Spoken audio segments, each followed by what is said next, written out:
Bonjour à tous, on vous retrouve aujourd'hui au bord du réservoir de la Moselotte. Donc c'est un plan d'eau qui se situe dans les Vosges, dans le nord de la France.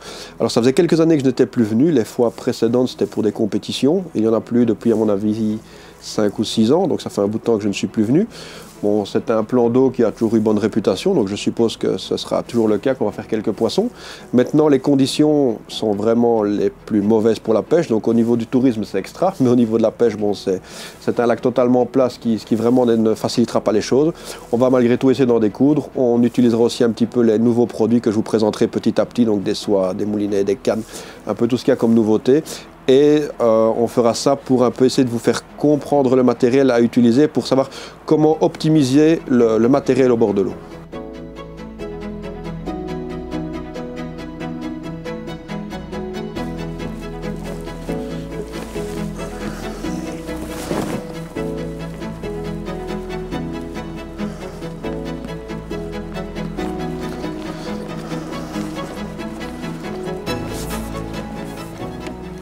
Pour commencer cette session, je vais commencer au bung, donc au bouchon en fonction de la façon dont vous l'appelez. Le principe, c'est d'avoir une mouche indicateur et une, 2 ou 3 nymphes en dessous en fonction de la législation. Par exemple, en Angleterre, où on pêche communément à 4 mouches, eh bien, il est très régulier de mettre un indicateur et 3 mouches en dessous. Aussi, de par le fait que la profondeur d'eau est souvent assez importante et que ça permet de répartir des mouches dans une colonne d'eau plus importante. Mais en France ou en Belgique, la législation, la plupart du temps, limite le nombre de mouches à 2 ou 3.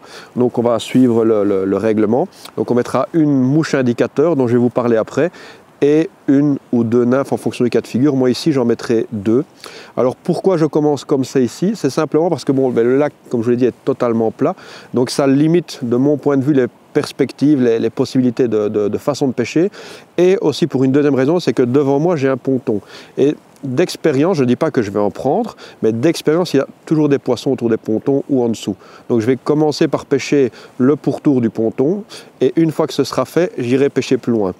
Avec d'autres techniques. Mais en tout cas, la meilleure façon pour moi de pêcher toutes les structures, c'est de pêcher avec ce système de flotteur, on va dire ça comme ça, et de rester statique autour à un certain moment, et de pêcher tout autour, et puis une fois que c'est fait, d'aller pêcher plus loin avec d'autres techniques. Alors pour réaliser ce montage, moi je le fais donc avec une soie flottante naturellement.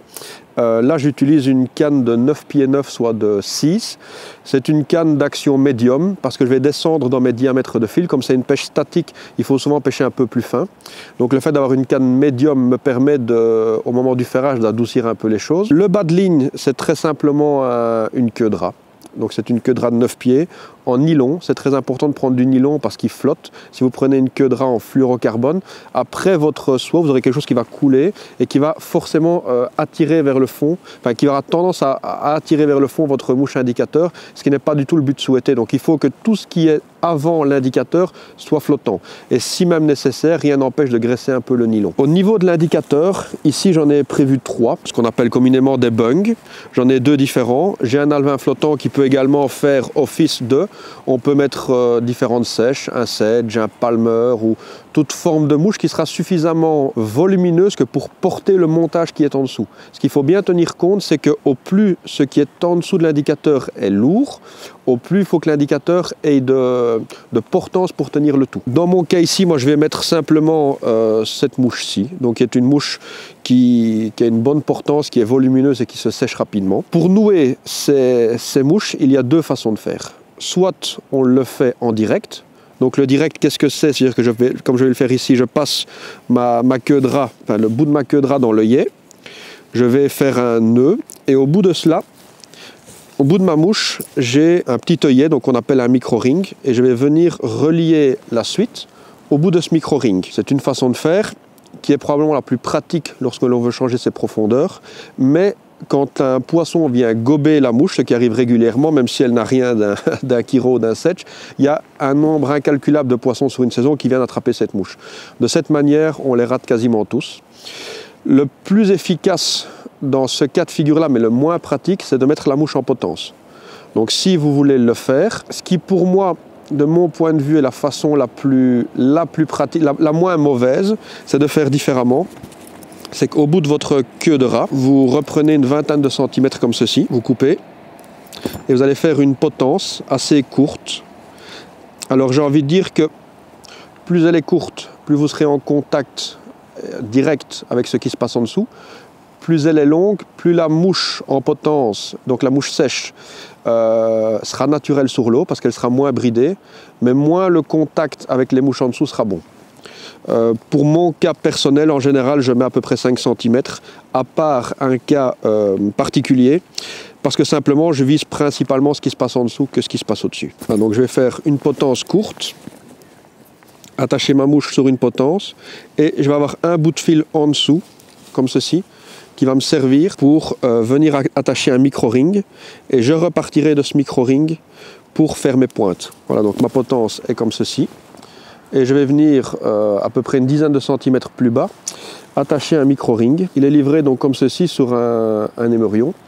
Ce qui est très important quand vous les utilisez, c'est de nouer votre micro-ring directement sur l'agrafe, de manière à ne pas les perdre. Donc je vais en chercher un, et c'est seulement quand le nœud sera réalisé que je vais le retirer de l'agrafe. Ce système, comme vous le voyez, ce qui me permet du coup, c'est d'avoir donc l'indicateur en potence, et puis de pouvoir réaliser mes pointes par la suite. Il a, comme je l'expliquais, l'avantage et l'inconvénient que si un poisson prend ma sèche, de pouvoir le ferrer, mais par contre d'être moins en contact. Personnellement, s'il y a une chose que je préfère, c'est d'être en contact direct, donc la première formule que je vous ai expliquée, mais ici, bon, pour la vidéo et pour différentes raisons, je vais le faire comme ceci, qui est également très bien. À la suite de cela, je vais faire ma pointe. Donc pour réaliser celle-ci, moi j'utilise du fluorocarbone. Et je vais prendre une taille, c'est du 7X, donc c'est du 12,5. C'est régulier de descendre plus bas dans les tailles, voire du 10. En dessous, je ne descends pas, mais du 10, c'est très régulier. Maintenant, ne connaissant pas la taille des poissons et ayant souvenir que c'était des beaux poissons, je ne vais quand même pas tout de suite descendre plus bas. Et donc, je vais faire cette pointe en fluoro. C'est assez important dans le cas ici de figure présente d'utiliser du fluoro. Parce que comme on pêche une pêche qui est très statique, c'est quand même plus discret d'avoir du fluoro que du nylon. Le montage, c'est un peu ici que les Romains s'empoignèrent, parce que il faut bien réfléchir à quelle profondeur vous allez mettre vos mouches. Donc vous en mettez une ou deux. Si vous en mettez une, c'est plus facile pour le lancer. Quand vous avez des touches, vous savez systématiquement sur quelle mouche c'est, donc il n'y a pas de question à se poser, même si vous ratez les poissons. Moi, je préfère en avoir deux la plupart du temps. En général, j'essaye de mettre une mouche assez haute et une mouche nettement plus basse. Ça demande de connaître un peu les profondeurs. Moi, je vais mettre ici une mouche à 80 et je vais mettre la deuxième mouche qui sera à 3 mètres. Donc j'aurai quasiment une longueur de canne entre mon indicateur et ma mouche de pointe, et je vais jouer à régler les profondeurs en fonction de ce qui se passe. Juste une chose, c'est que je vais refaire deux montages. Je vais d'abord commencer à faire un premier montage pour pêcher le pourtour du ponton, où là j'aurai 80 cm de fil et une mouche. Une fois que j'aurai fait ça et que je pêcherai plus loin, je ferai un autre montage avec justement ces deux mouches et 3 mètres de distance entre l'indicateur et la mouche de pointe. Comme je venais de vous l'expliquer, je commence donc en pêchant donc je vais appeler ça l'indicateur, donc le long du ponton, pour voir s'il y a quelqu'un ou s'il n'y a personne. Et une fois que ce sera fait, je monterai dessus. Mais au préalable, s'il y a un poisson mordeur, je l'aurai déjà en tout cas attaqué. Et ça évite de gaspiller des poissons que vous pourriez rajouter en plus sur le compteur, que la plupart des gens en fait négligent, et qui sont quand même quelques poissons en plus à pouvoir prendre. Il y a une truite là-bas.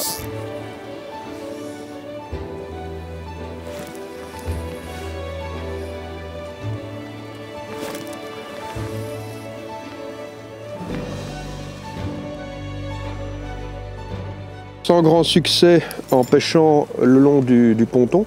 Je vais donc pêcher un peu plus loin comme je vous l'avais dit. Et je vais du coup maintenant pêcher à 3 mouches, donc 2 en dessous de l'indicateur. Et rallonger tout le montage.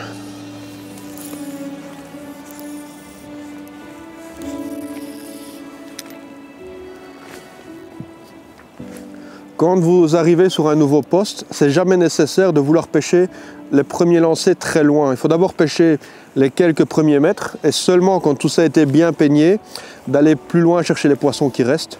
Mais c'est la grosse erreur que font beaucoup de pêcheurs, c'est d'arriver sur un poste et de vouloir lancer loin tout de suite. Dans cette pêche à l'indicateur, il y a un facteur qui est très souvent négligé, c'est le poids de la mouche de pointe. Il faut comprendre une chose, c'est que dans une pêche qui est comme ceci, très calme, parce que le lac est plat, la mouche de pointe peut être très légère, le montage descend petit à petit, il n'y a rien qui presse la descente des mouches. Par contre, une fois qu'il y a du vent, il faut vraiment savoir que le bung fonctionne encore beaucoup mieux quand il y a du vent, parce que les mouches sont un peu plus naturelles, bougent un peu dans les couches d'eau. La mouche de pointe a besoin de descendre très vite, parce que si vous avez un vent, par exemple, qui balaye de droite à gauche, donc il va pousser la soie comme ceci, ben la soie va directement se retrouver assez rapidement partie. Et si votre mouche de pointe ne coule pas rapidement au moment où vous posez, ben le temps que tout descende, parfois votre montage se retrouve déjà 5 ou 6 mètres plus loin.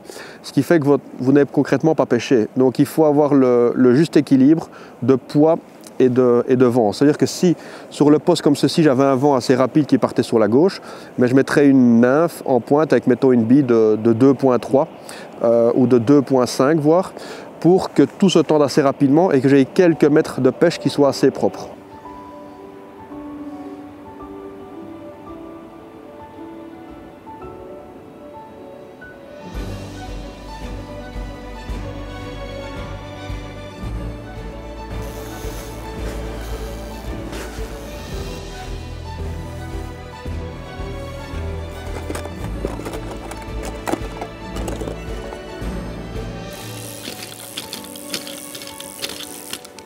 En résultat au bung, je vais essayer de repêcher au streamer pour essayer de prendre un poisson. Ok, là il y a des fiches.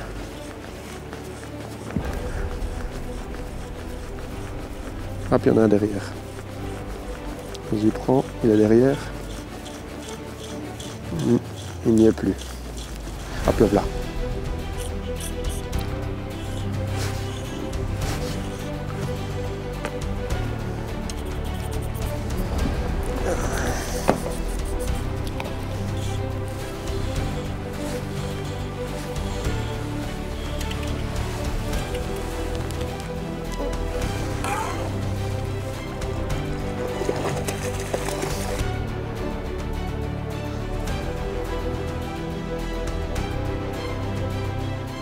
On va remettre ce poisson à l'eau, donc on vient de faire au streamer. On va aller un peu le réoxygéner, on va laisser repartir. Voilà. Et on va essayer de refaire un suivant. On a peut-être trouvé une piste un peu plus concrète que le bouchon. Donc à ce premier lancer, on a fait directement un poisson.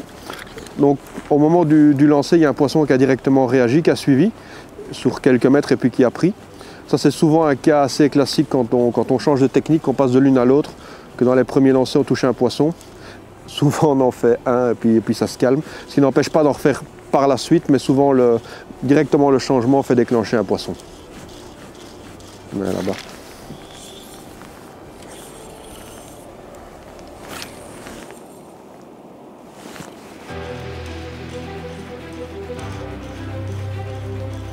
Quand vous pêchez comme ça au streamer, il y a une chose qui est très importante, c'est d'avant de relancer, c'est de vérifier qu'il n'y a personne derrière les mouches. Avant de directement repartir comme ça et de relancer, il faut vraiment vérifier qu'il n'y a personne. Et si de manière constante vous voyez des poissons qui suivent mais qui ne prennent pas, alors il faut faire soit des arrêts quelques mètres avant de relever, soit relever la canne comme ceci et en laissant faire un petit ventre à la soie et au bas de ligne et regarder ce qui se passe dans ce ventre, parce que là, il arrive de temps en temps que du coup ça se tende, donc c'est la même chose, le même principe que sur la pêche en nymphe en rivière.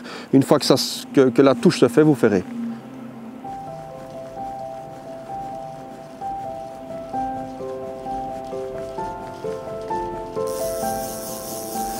Après avoir donc fait ce poisson au streamer, on va essayer de passer un peu plus profondément donc au bobby. Pour ce faire, j'ai une soie S3. Donc j'aurais pu mettre une S3 ou une S5, mais comme il y a quand même pas mal de poissons, j'ai l'impression dans les couches d'eau supérieures, ma S3 va descendre un peu plus lentement et pourrait pendant sa descente potentiellement prendre un ou l'autre poisson de plus. On n'est pas pressé, donc le fait que la ligne descende lentement n'est pas du tout un problème. C'était même qu'un intérêt supplémentaire ici dans le cas présent. Donc j'ai mis une seule mouche et on va voir ce que ça donne.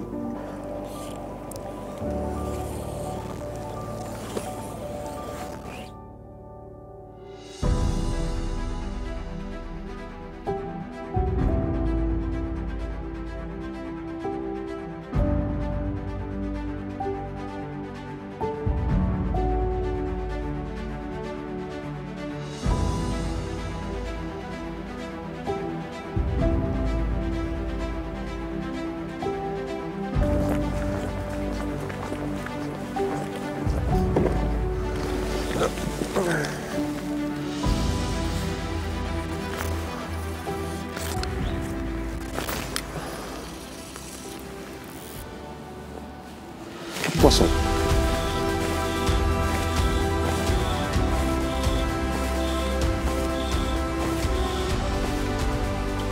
Ouais, c'est un gros poisson ça.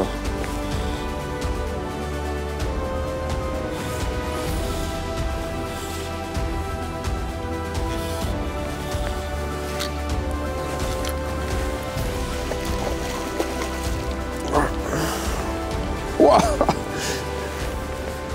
Voilà enfin le deuxième poisson. Il y a eu un grand temps d'essai entre les deux. On a essayé pas mal de techniques, c'est pas évident. Bon, le deuxième poisson, je viens de le faire au bobby. Donc en lançant assez loin, en laissant vraiment descendre toute la ligne sur le fond et en ramenant très doucement. Au deuxième lancer, je fais ce beau poisson. Donc c'est un poisson qui va faire à mon avis largement 2 kg. Ça c'est un poisson de 50-55 cm.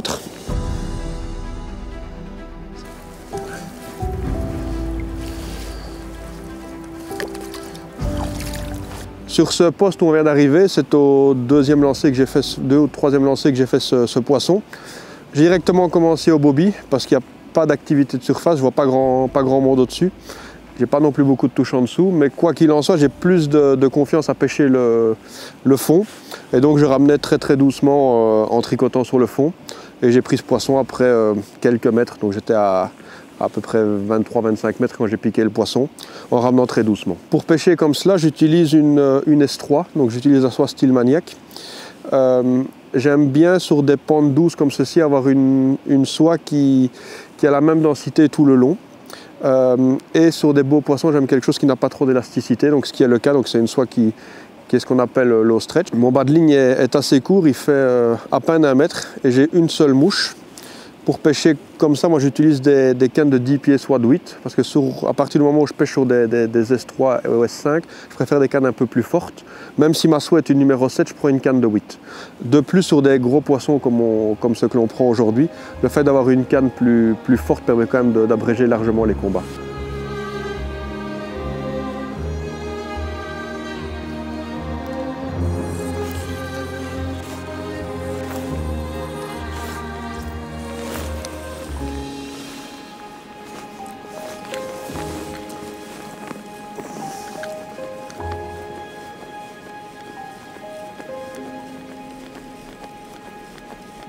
Poisson. Bah.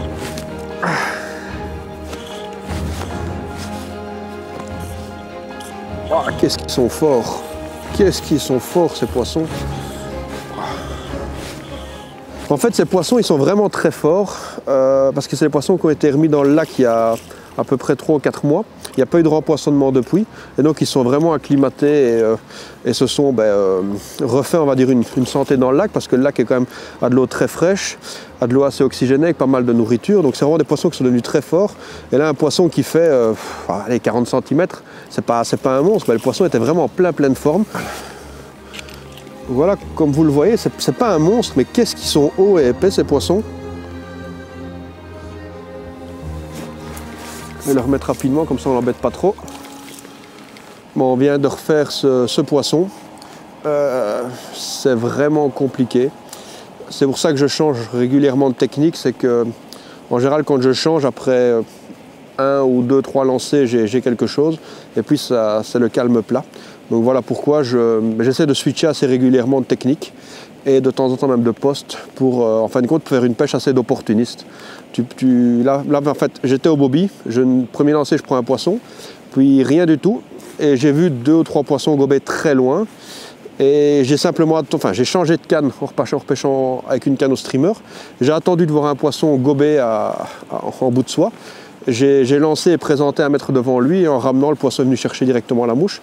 Mais c'est vraiment, voilà, c'est une pêche d'opportuniste en fait. Il n'y a pas vraiment quelque chose d'installé, c'est des poissons qui sont éduqués, qui ont déjà à mon avis vu passer beaucoup de mouches. Et il faut voilà, vraiment saisir l'opportunité quand on a une qui se présente. Oh, pas raté, le voilà. Voilà.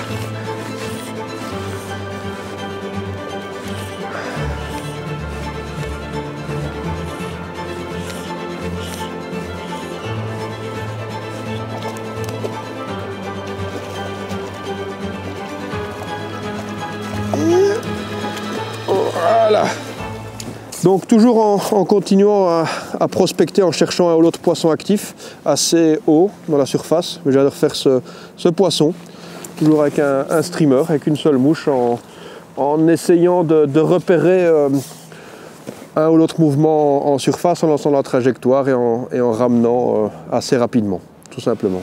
Hâte aller au bout.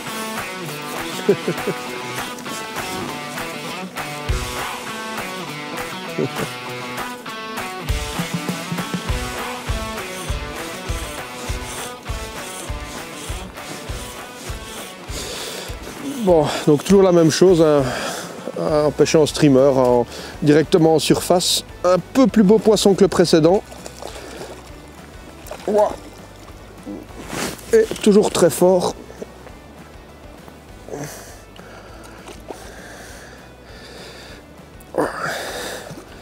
Voilà. Donc de nouveau, vraiment un beau poisson bien épais. Ils sont vraiment très jolis, avec une très très belle robe. Donc pour celui-ci, j'ai changé de mouche. En fait, je suis passé sur une mouche noire parce que la luminosité est vachement descendue. Et je pense que c'est simplement mieux d'avoir une mouche nettement plus foncée une fois que les conditions comme ça de lumière baissent. En général, le poisson le voit quand même nettement mieux qu'une mouche blanche, jaune ou orange clair. Quelque chose de nettement plus foncé, contraste beaucoup plus. Donc voilà pourquoi je suis passé sur cette mouche noire. Et ça a rapidement payé.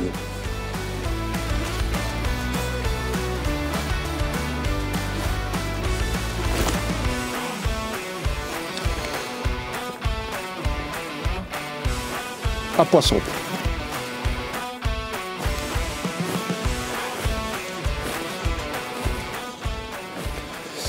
Bon, voilà déjà une bonne piste. C'est ce poisson au streamer.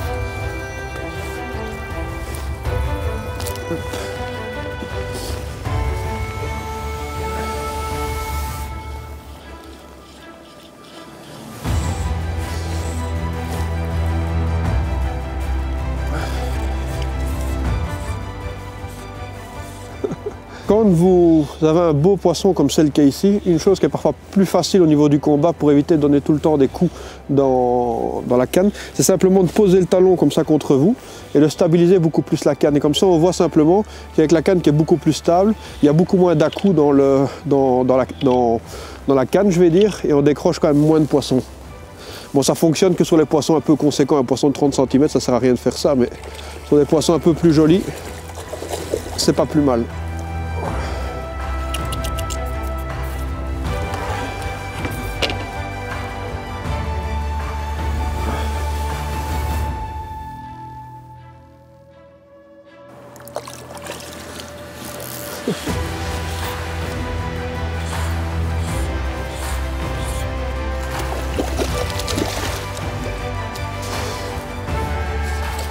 Il semblerait qu'on ait trouvé un poste un peu plus prometteur.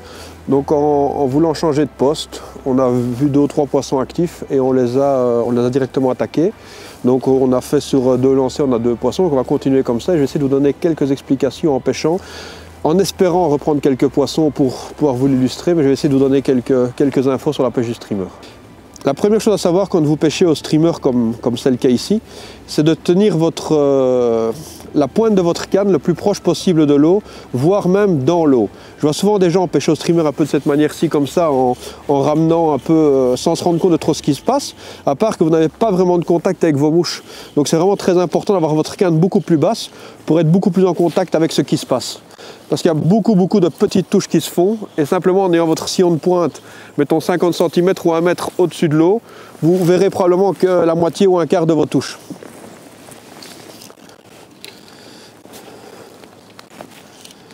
Hop. Voilà. Alors ça, c'est un deuxième point qui est important, c'est que je viens de rater un poisson. Et le poisson, je l'ai fait à la descente. Il y a une chose qui est très importante de savoir sur cette pêche, c'est d'être très attentif à la descente. Et comment on fait pour justement ne pas rater de poisson, c'est quand vous lancez, comme c'est le cas ici, il faut que tout se tende. Il ne faut pas qu'il y ait de mou. C'est-à-dire que si vous lancez à 20 mètres et que votre mouche a posé à 17 mètres parce que vous n'arrivez pas à tendre votre lancer, vous ne serez jamais en contact avec votre mouche. Donc, au moment où elle touche l'eau, comme c'est le cas ici, voilà, en fait j'ai eu ma touche pratiquement sans ramener, donc j'ai fait mon poisson avec ce qu'on appelle à la descente. Et la descente, c'est simplement quand les mouches coulent et que la touche se fait sans animation. Et on fait beaucoup de poissons comme ça.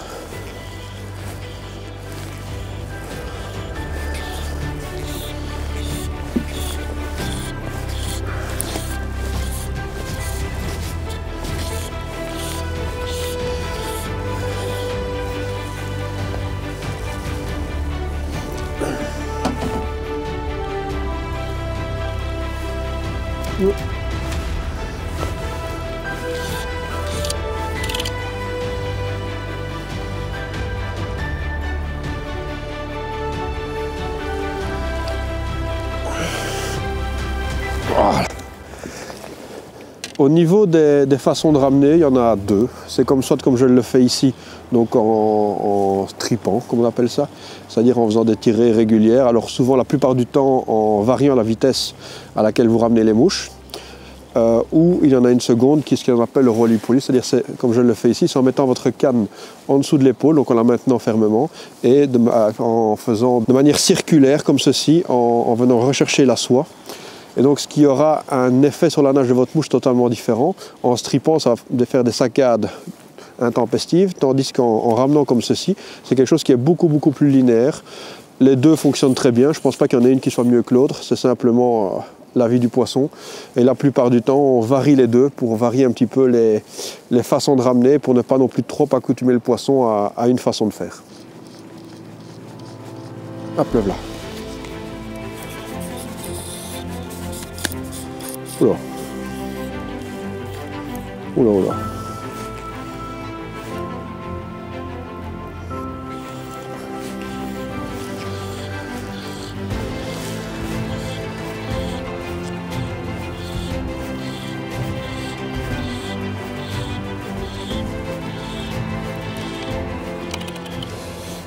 On va essayer de ne pas laisser partir trop le poisson sous le ponton, parce que je ne sais pas ce qu'il y a.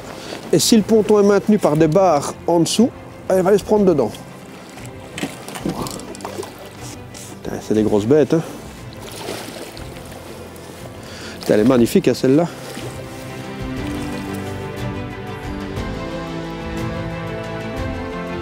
Au niveau des mouches, il y a plusieurs tendances. Il y a les mouches en marabout, il y a les mouches en lapin, il y a des mouches avec différents types de chenilles qui sont toutes intéressantes, enfin toutes aussi intéressantes les unes que les autres. Mais il faut comprendre qu'elles ont différentes nages dans l'eau. Le marabout, de mon point de vue, c'est probablement ce qui aura le plus de vie dans l'eau à faible vitesse.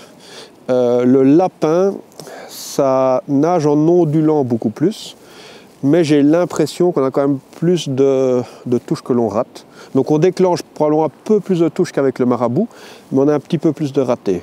Et puis après, il y a toutes les mouches avec des différents types de chenilles, style egg chenille ou toutes les autres, qui fonctionnent très bien aussi. La seule façon vraiment de voir ce qui sort du lot, c'est de les essayer. Il n'y en a pas une qui est meilleure qu'une autre. Chaque jour est différent et il faut les unes à la suite des autres les essayer pour voir à peu près les tendances qui sortent du lot. On va faire un petit changement que j'aurais déjà dû faire il y a un moment et que je ne l'ai pas fait par fainéantise. C'est que je vais changer ma slow, donc ma soie qui est ma clear inter, par une intermédiaire lente. Donc on appelle chez nous autres slow-mo. Et je vais prendre une soie un peu plus élastique. Donc c'est Une soie qui, aujourd'hui, au moment où on tourne la vidéo, n'est pas encore disponible, mais qui arrivera dans les prochains mois. Je pense que ça arrivera au courant du mois de mars 2024. Et donc c'est la nouvelle gamme de soie Hero. Alors je prends celle-là plutôt qu'une Steel Maniac, ici pour l'occasion, parce que c'est une soie qui est un peu plus élastique. Donc je vais vous montrer. La plupart des soies Steel Maniac sont assez rigides. Enfin, pas rigides, mais en tout cas ont très peu d'élasticité, ce qui est une très bonne chose dans certains cas de figure, et qui peut par moment être un peu plus handicapant. En comparaison avec cette soie Hero, comme vous le voyez, elle a quand même nettement plus d'élasticité. Ce qui veut dire qu'au moment des touches, j'aurai quand même un peu moins de résistance, parce que c'est des poissons qui sont quand même assez éduqués. Et je me rends compte que quand j'ai une touche ou deux, si le poisson n'a pas pris correctement, simplement il ne revient pas. Et je pense qu'avec cette soie un peu plus élastique, le poisson sentira un peu moins de résistance et donc du coup aura tendance à revenir un petit peu plus souvent. Et je change en même temps de densité de soie. J'étais sur la Clear Inter qui est une intermédiaire moyenne, donc entre la slow et la rapide. Et ici je vais rester sur une intermédiaire lente, donc qui est une soie qui va couler très lentement, parce qu'en fait tous les poissons sont complètement au-dessus, ce qu'on dit pratiquement depuis le début.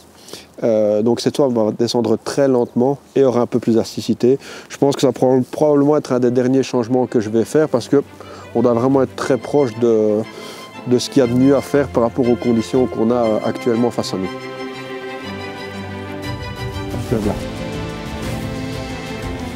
Alors, ce poisson-ci, j'avais d'abord raté 2 touches et en fait j'ai fait l'inverse de ce que je vous expliquais il y a quelques minutes. C'est qu'au lieu de vraiment rabaisser ma canne à ras de l'eau, j'ai relevé un tout petit peu la soie, pas de beaucoup, mais d'une dizaine de centimètres. Et en fait, la touche, je l'ai vue dans la boucle. Je vais vous expliquer ce que c'est.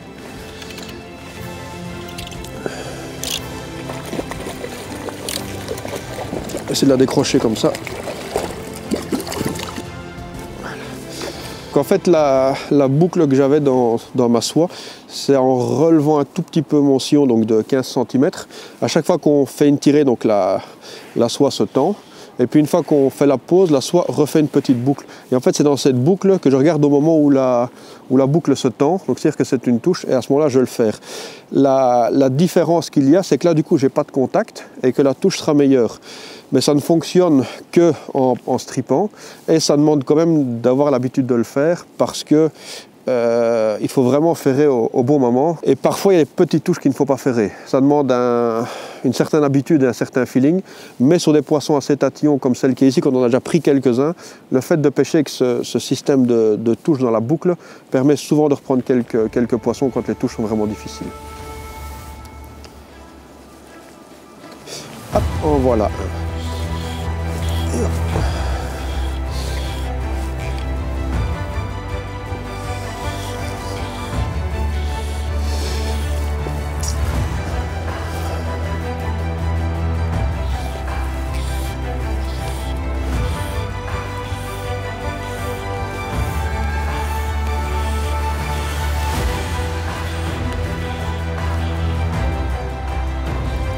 Eh bien, voilà. Il est temps pour nous de vous laisser. La nuit va bientôt tomber, on a encore du chemin pour rentrer chez nous. La pêche a été vraiment sympa, ça a été assez dur en début de journée. On a quand même ramé les quelques premières heures. Bon, en fin de journée, on a un peu réussi toujours sur le principe de l'entonnoir, on a démarré avec plein d'efforts, on a canalisé, on a su terminer en prenant quand même pas mal de poissons. On vous a partagé un peu la façon d'avoir fait les choses. On espère que ça vous a plu. On vous donne rendez-vous pour de prochaines aventures. Au revoir.